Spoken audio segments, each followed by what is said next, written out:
Filipos, apesar de serem pobres, eles constituíam a igreja que mais o ajudava financeiramente, a igreja de Filipos. E certamente os dízimos e ofertas somados ali na igreja de Filipos adivinham de Lídia, seu negócio, e dos funcionários da casa de Lídia, que trabalhavam para Lídia e que dizimavam também na igreja. Então, Lídia foi uma mulher assim, uma precursora, uma mulher empreendedora, uma mulher corajosa, e numa época tão adversa para as mulheres. Então, você imagine o que ela certamente não passou, quantos preconceitos, quantas discriminações Lídia não deve ter passado na sua época. E o que é interessante, por ela ser uma mulher rica, interessante é nesse ponto, gente, que Lídia inverte até, tamanha sua personalidade, ela inverte até o registro que Lucas faz, que normalmente se registra o homem e a sua mulher.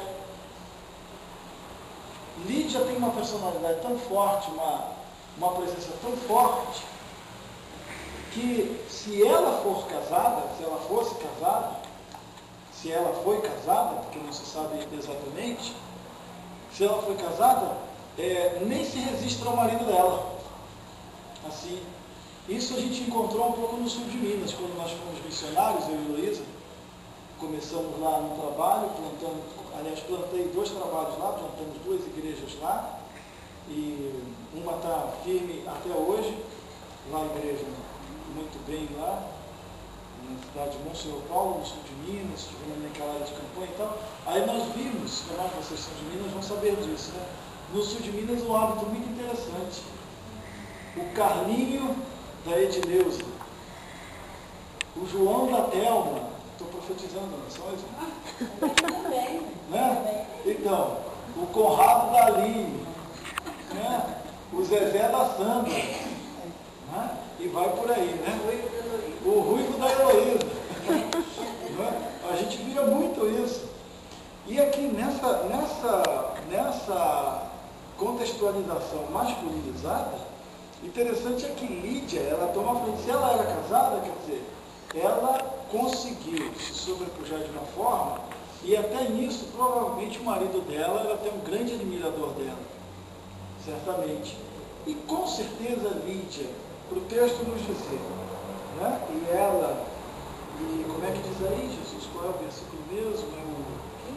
É o 15, né? Depois de ser batizada, ela e toda a sua casa. Não há uma confirmação, mas é bem provável que ela era casada. Entendeu?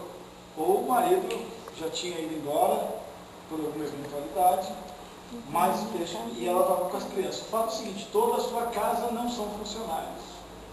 Toda a sua casa não são parentes distantes. Toda a sua casa é a sua casa. Quem é a sua casa? Você, seu esposo, sua esposa, seus filhos, seus netos, enfim, aquelas pessoas que convivem ali. Então, observe, meus irmãos. Será que não havia crianças ali naquela casa? Toda a sua casa. Era difícil haver uma casa sem crianças. E diz que ela foi batizada em toda a sua casa. E era tão comum o batismo de crianças na igreja de Atos dos Apóstolos, que não há preocupação de Lucas registrar, e foram batizadas as crianças também. Entenderam, os irmãos? Porque se a gente encontrasse um registro assim, aí alguém pode dizer, mas se batizasse as crianças, a Bíblia dizia que batizava. Agora, a Bíblia não diz, justamente porque era comum. Era comum essa prática. Então você registra quando vai ser uma exceção. Está compreendendo, dona Lourdes, a ideia? Né? Era uma exceção. Igual quando você diz alguma coisa, hoje eu fui de ônibus para o trabalho.